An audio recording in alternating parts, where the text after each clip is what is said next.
নমস্কার, লিটল রিফ্রেশমেন্টের একটি নতুন ভিডিওতে সবাইকে অনেক অনেক স্বাগত। আজকে আমরা আমাদের নিকটবর্তী স্টেশন থেকে ট্রেন ধরে যাচ্ছি ব্যান্ডেলে। তো আমরা এখন এসেছি হচ্ছে ব্যান্ডেল চার্চে। তো চলো আমরাও এখন পুরোটা ঘুরে দেখব আর তোমাদের সাথেও সবটা শেয়ার করার চেষ্টা করব। তো চলো।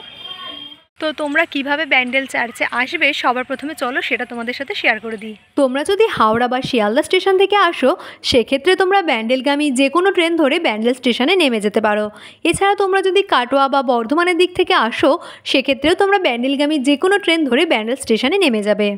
এই যে আমরা ব্যান্ডেল স্টেশনে নেমে গেছি, এখন আমাদের এখান থেকে যেতে হবে 1 নম্বর প্ল্যাটফর্মের দিকে।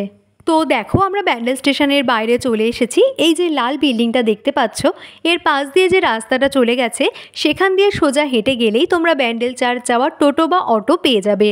ভাড়া নেয় জনপ্রতি 20 টাকা করে। তবে তোমরা যদি রিজার্ভ করে যেতে চাও সেক্ষেত্রে ভাড়াটা 100 থেকে 150 টাকার মধ্যে পড়বে।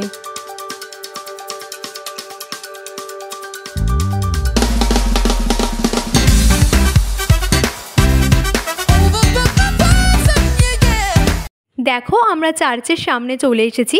এই যে যেটা দেখতে পাচ্ছ এটাই হলো ব্যান্ডেল চার্চ। তো চার্চের গেটের পাশে বেশ কিছু দোকানও বসেছে দেখলাম। এই চার্চে প্রবেশের জন্য কোনো রকম এন্ট্রি ফি নেই। এই চার্চ খোলা থাকে সকাল 8টা থেকে বিকেল 4:50 পর্যন্ত। এই যে সামনে যে বিল্ডিংটা দেখতে পাচ্ছ এটাই হলো মেন গির্জা। ব্যান্ডেল চার্চের কিন্তু একটা অফিসিয়াল নামও রয়েছে, সেটা হলো ব্যান্ডেল ব্যাসিলিকা।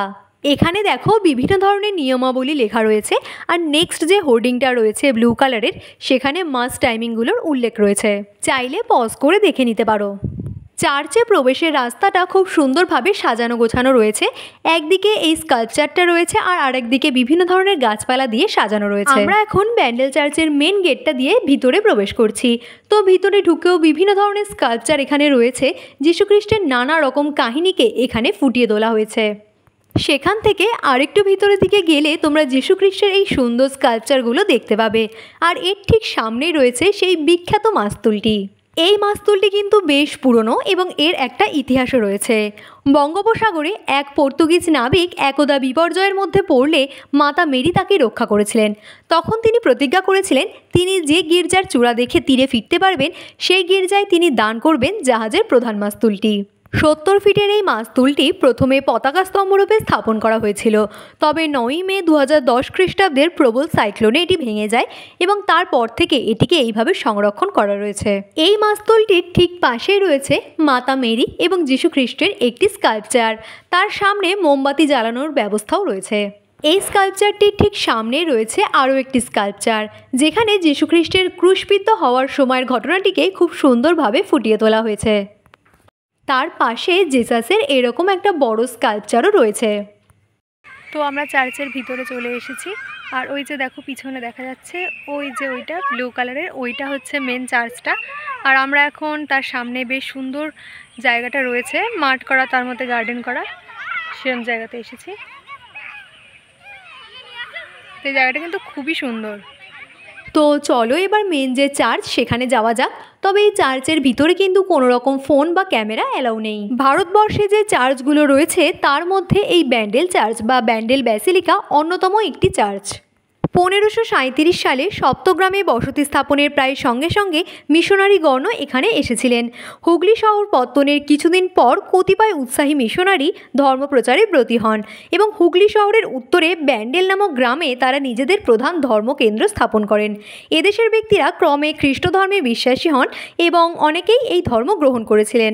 ফলে 1599 সালে ব্যান্ডেল চার্চটি নির্মাণ করা হয়েছিল। তবে 1632 খ্রিস্টাব্দে সম্রাট শাহজাহান কর্তৃক ব্যান্ডেল আক্রমণ করা হয় এবং চার্চটি ধ্বংস করা হয়। সেখানকার পোপ ফাদার মুয়াম দ্য ক্রসকে আগ্রাতে নিয়ে চলে যান। মৃত্যুদণ্ডস্বরূপ তাকে হাতির মুখে তুলে দেওয়া হয়, কিন্তু হাতি তাকে না মেরে মাথায় তুলে নিয়েছিল। এই অলৌকিক ঘটনার ফলে শাহজাহান 777 বিঘা জমি প্রদান করে গির্জাটি নির্মাণ করেছিলেন। সম্পূর্ণ গির্জার ভিতরে যীশুখ্রিস্টের জীবনের নানা ঘটনার উল্লেখ করা রয়েছে। রয়েছে সুবিশাল প্রেয়ার হলের ভিতরে রয়েছে যীশুখ্রিস্টের মূর্তি। যীশুখ্রিস্টের নানা ঘটনা দ্বারা প্রেয়ার হলও সুসজ্জিত এবং ভিতরে রয়েছে বিশাল প্রেয়ারের জায়গা। দেখো, চার্চের ভিতরে এখানে যীশুখ্রিস্টের ক্রুশবিদ্ধ একটা মূর্তি রয়েছে এবং তার সামনে মোমবাতি জ্বালিয়ে প্রেয়ারেরও ব্যবস্থা রয়েছে। তারপর সিঁড়ি দিয়ে বেশ কিছুটা উপরে উঠে গেছিলাম এবং সেখানেও যীশুখ্রিস্টের মূর্তি ছিল এবং প্রেয়ারের ব্যবস্থাও ছিল। দেখো, উপর থেকে পুরো চার্চটাকে কি সুন্দর দেখতে লাগছে না? চার্চের ঠিক সামনেই যে সুবিস্তৃত মাঠটা রয়েছে, সেই মাঠ দিয়ে সোজা হেঁটে আসলে তোমরা মা মেরি এবং যীশুখ্রিস্টের এই স্কাল্পচারটা দেখতে পাবে। তো এই পাশটা কিন্তু খুব সুন্দরভাবে সাজানো রয়েছে, তবে এখানে এসে যেন তোমরা বসতে যেও না, তাহলে কিন্তু উঠিয়ে দেবে। সামনে বসার জায়গা রয়েছে, সেখানে তোমরা বেশ অনেকটা সময় বসতে পারো। এই দেখো, মাঠটা এরকম সুন্দরভাবে সাজানো, আর চার্চের পুরো প্রেমিসেসটাই কিন্তু খুব নিট অ্যান্ড ক্লিন। তো আমাদের চার্চ ঘোরা কমপ্লিট। ভিতরে তো ফটো বা ভিডিও করা অ্যালাউ ছিল না, তো তার জন্য আর কিছু করতে পারিনি। যতটা পেরেছি বাইরে সবটাই তোমাদের সাথে শেয়ার করেছি। তো আজকের ভিডিওটা এই পর্যন্তই। তোমাদের কেমন লেগেছে ভিডিওটা অবশ্যই কমেন্ট করে জানিও। আর এরকম একদিনের ট্রিপ যদি তোমাদের ভালো লেগে থাকে তাহলে অবশ্যই চ্যানেলটাকে সাবস্ক্রাইব করে দিও। আজকের মতো বাই।